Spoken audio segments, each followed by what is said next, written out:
سنة 2008 كان فيها أحداث كتيرة مهمة، زي مثلا آخر مرة مانشستر يونايتد فريقي ياخد دوري الأبطال، وإيدج أخيرا اتصدر ريسلمانيا وعمل ماتش عظمة مع الأندرتيكر السنة اللي أنا اتولدت فيها. بس مش ده الموضوع يعني. وطبعا من ناحية الكرتون فكان في أفلام كتيرة جدا أنيميشن نزلت السنة دي، زي مدغشقر الجزء التاني وول إي، وطبعا بداية كونغ فو باندا. وطبعا السنة دي دريم ووركس المنافس الأقوى لديزني أيام ما كانت ديزني يعني مش الأشكال الواطية بتاعت اليومين دول، بالتعاون مع نيكولوديان اللي انتجت لينا حاجات مميزه جدا فيما بعد زي سلاحف النينجا 2012 وطبعا سبونج بوب. المهم عملوا مسلسل لافضل حاجه موجوده في السلسله بتاعت مدغشقر اللي لسه قايلين اسمها من شويه، طبعا البطريق، وكان عنوانها لوس بينجوينوس ميلافانا ماسكار. بهزر، كان اسمه بطريق مدغشقر عادي يعني. والمسلسل استمر 3 مواسم بعدد حلقات ضخم جدا. فاحنا في الفيديو بتاع النهارده حابين نعمل زي ريتروسبكتيف كده او مراجعه للمسلسل وليه هو عظيم وواحد من افضل مسلسلات الكرتون في التاريخ. يعني نقدر نقول الفيديو ده كده في حب بطريق مدغشقر. فلو وراك صلاه واي حاجه مهمه روح خلصها الاول وتعالى اتفرج على الفيديو، كده كده مش هيطير. ويلا بينا ندخل في الموضوع.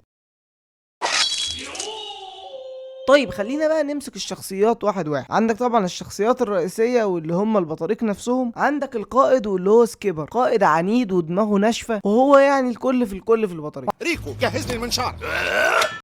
كبر، هتاخد وقت قد ايه عشان تكسره؟ اكسره؟ ده انا كنت ناوي اقطع رجلي. عندك اللي بعده كوالسكي او بالعربي عبقرينو. ده بقى شبه جدا دوناتيلو في الفكره ان هو كل حياته اختراعات وبيحاول يعمل تجارب كتيره اغلبها بينفجر في وشهم، بس يعتبر يعني اذكى واحد فيهم. يعني بص لو انت متعرفوش هو دوناتيلو. تالت واحد معانا هو برايفت، اصغر واحد فيهم في السن واكتر واحد طيب وغلبان ولذيذ وعلى نياته وكل حاجه. وعندك طبعا سايبولك للاخر ريكو، وريكو ده اسطوره من الاخر، ما بيتكلمش. هو ريكو يعني بيتكلم بالعافيه.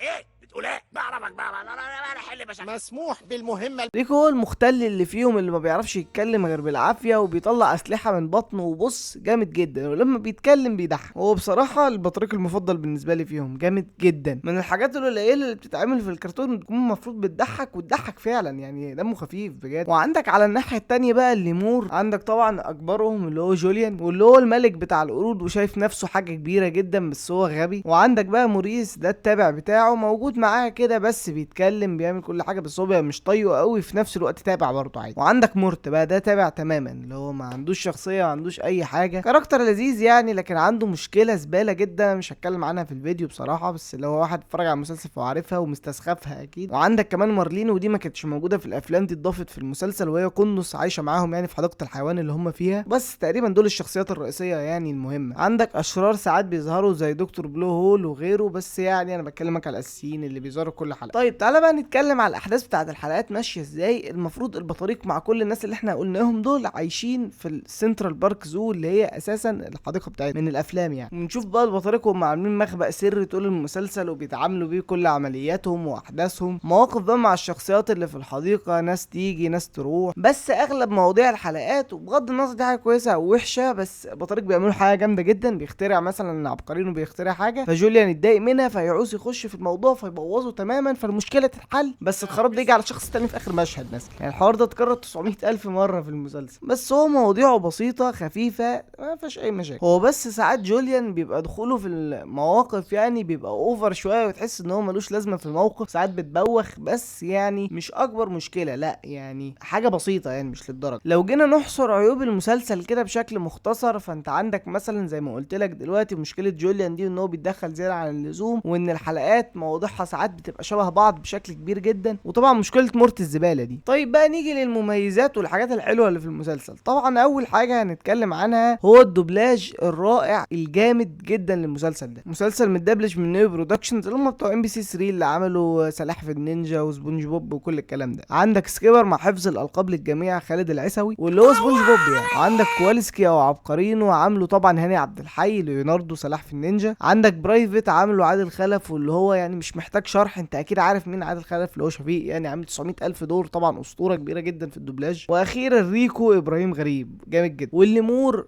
كينج جوليان برضو ابراهيم غريب، وعندك هشام الشاذلي عامل موريس، ومورت هشام الجندي. هتقول لي كاست حلو جامد بصراحه، مناسب ومحطوط في ادواره بشكل كويس، لكن اللي مخليه اجمد بقى من وجهه نظري والحاجه اللي خلت المسلسل ده فعلا جامد هي طبعا الدبلجه اتعملت مصري تماما 100%، فكل الكلام مصري، كل حاجه حلوه. وده بقى اللي هينقلنا للنقطه الثانيه، الافيهات في المسلسل. يعني انا بشوف المسلسل ده من حيث ان هو بالانجليزي اصلا حلو كافيهات، فلما اترجم مصري طلع ممتاز. يعني في انا هحط لكم دلوقتي كده في الفيديو في كميه مشاهد تنفع كل واحده تطلع ميم لوحدها. سكبر ليه فجأة بقيت بتتكلم كده؟ قلت لك يا مان مش منطقي يا مان، اسكت يا مان. مات. ايوه انا عارف يا صاحبي. باللي عايز ينام. ينام لنا. ابدا ابدا انا طبعا يا برايفت. ها انت مين؟ انت عملت ايه في سكيبر؟